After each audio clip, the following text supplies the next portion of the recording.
India की geography animated form में पढ़नी है डॉक्यूमेंट्री स्टाइल में। चलो बात करते हैं इसके बारे में। तो देखो, जो भारत का मेन लैंड है ना, कश्मीर से कन्याकुमारी तक है और आपका अरुणाचल प्रदेश से गुजरात तक फैला हुआ है। और जो कंट्री के कोऑर्डिनेट्स आप देखोगे ना, 8 डिग्री से लेके नॉर्थ से लेके आपके 37.6 डिग्री नॉर्थ लैटिट्यूड में है, और आपका 68.7 आपका ईस्ट से लेके 97.25 ईस्ट लॉन्गिट्यूड में है। जो सबसे साउथर्न पॉइंट है ना, आपका इंदिरा पॉइंट है, जो 6.45 आपका नॉटिकल पे है। इसी तरह जो आपका निकोबार आइलैंड के अंदर है आपका, इससे पहले जो आपका पेंगामिल पॉइंट आता है, जो पॉइंटर्स के नाम के हिसाब से जाना जाता है, ठीक है। और जो मेन लैंड का साउथ टिप है आपका, वो 8 डिग्री 4 पे आपका नॉर्थ लैटिट्यूड है, ठीक है। अब इसी हिसाब से लैटिट्यूड और लॉन्गिट्यूड देखते हैं। लैटिट्यूड और लॉन्गिट्यूड का जो फैलाव है लगभग 30 डिग्री तक है, लेकिन जो एक्चुअल डिस्टेंस है वो अलग है, क्योंकि धरती गोल है पूरी पूरी। नॉर्थ से लेके साउथ तक का डिस्टेंस आपका 3214 किलोमीटर है, और ईस्ट से लेके वेस्ट तक का आपका 2933 किलोमीटर है। लॉन्गिट्यूड के बीच का डिस्टेंस है ना, पोल्स की तरफ काम करता है, और यही बेसिकली पोल्स की तरफ ज़्यादा होता है, जबकि जो लैटिट्यूड का डिस्टेंस है वो सेम रहता है यहाँ पे, और वो वहीं देखा जाता है। और जो क्लाइमेट जोन्स और वैरायटी के हिसाब से काम करते हैं, जो भारत का साउदर्न पार्ट है ना, ट्रॉपिक्स में आता है, और जो नॉर्दर्न पार्ट है आपका सब ट्रॉपिकल जोन में आता है। जो जियोग्राफिकल पोजीशन है वो भारत में बेसिकली यहाँ पे मिलते हैं। जैसे अलग अलग लैंड जोन्स आ गया, आपकी सोइल टाइप्स आ गए, मौसम हो गया, नेचुरल वेजिटेशन हो गया, वो इसी हिसाब से काम करते हैं। और जो वेरिएशन है ना, यही भारत को एक प्राकृतिक विविधता का बेस बनाता है। इसके हिसाब से आपकी चीज़ें यहाँ पे देखी जाती है।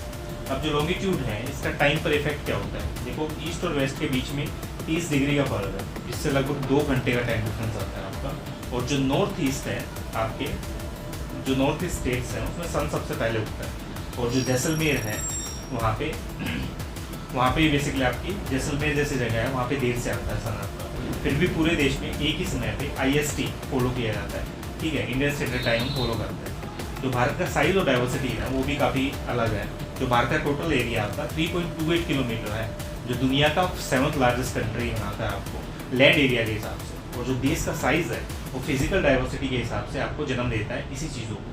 इसमें शामिल आप ये बोल सकते हो कि हिमालय है, जैसे ऊंचे पहाड़ है वहाँ पे देखी जाती है, या गंगा ब्रह्मपुत्र है जहाँ पे काफ़ी सारी चीज़ें नदियाँ हैं वहाँ पे देखी जाती है। जो नॉर्थ ईस्ट और साउथ है वहाँ के हिली फॉरेस्ट है, वैसे आप देखते हो। तो ये अलग अलग चीज़ें होती हैं जिस हिसाब से आप यहाँ पे देखते हो। जो राजस्थान का है रेगिस्तान है, वो भी एक चीज़ है जो आपका यहाँ पे शो करता है। अब जो नॉर्थ में है हिमालय आपका, नॉर्थ वेस्ट में आपका हिंदू कुश है और सुलेमान रेंज है, नॉर्थ ईस्ट में आपका पूर्वांचल हिल्स है, साउथ में आपका इंडियन ओशियन है जो आपका घिरा हुआ है। और यही पूरा रीजन मिलकर इंडियन सबकॉन्टिनेंट को बनाता है, ठीक है।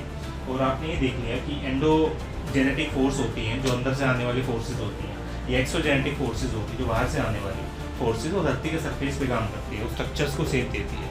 उसी हिसाब से आपके सारे स्ट्रक्चर बनते हैं। जो प्लेट टेक्टोनिक्स हैं उनके अंदर माउंटेन्स होते हैं, आपके वोल्केनोज होते हैं जो फोल्ट लाइन्स का डेवलपमेंट करते हैं।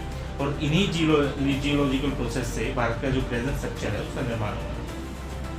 अब जो सेक्शन 7 है बेसिकली ये बोलता है कि भारत की ज़मीन पर एक डाइवर्स फिजियोग्राफिक आइडेंटिटी है जो अलग अलग स्ट्रक्चर और फॉर्मेशन से बनती है। नॉर्थ में आपका रग्ड माउंटेन है जो वैली और गोर्जेस के हिसाब से काम करता है। साउथ में आपका स्टेबल और डाइसेक्ट प्लेट्यूज है जो वोल्केनिक रॉक्स के हिसाब से काम करता है। और इन दोनों के बीच में नॉर्थ इंडियन प्लेन्स हैं जो आपका एलोवियल डिपॉजिट से बने हैं, तो इसी हिसाब से आपके यहाँ पे शो होते हैं। भारत में आइलैंड्स के ग्रुप्स हैं जो अरेबियन सी से लेके बे ऑफ बंगाल दोनों में है। और जो टोटल एरिया का ब्रेकडाउन है ना आपका, माउंटेन का 10.6% आज के टाइम पे, हिल्स आपकी 18.5% के हिसाब से काम करती है, प्लेट्यूज 27.7% के हैं, और आपके प्लेन्स 43.2 के हिसाब से। और यही सारी चीज़ें आपकी अलग अलग चेन्स के हिसाब से आपके यहाँ पे डिफ्रेंशिएट करती हैं। अगर आपको डॉक्यूमेंट्री स्टाइल वीडियोस पसंद आ रही है ना, तो चैनल सब्सक्राइब कर लो, लाइक बटन बना लो, कमेंट सेक्शन में बताओ, हम और वीडियोस बनाएंगे इसके ऊपर और आपको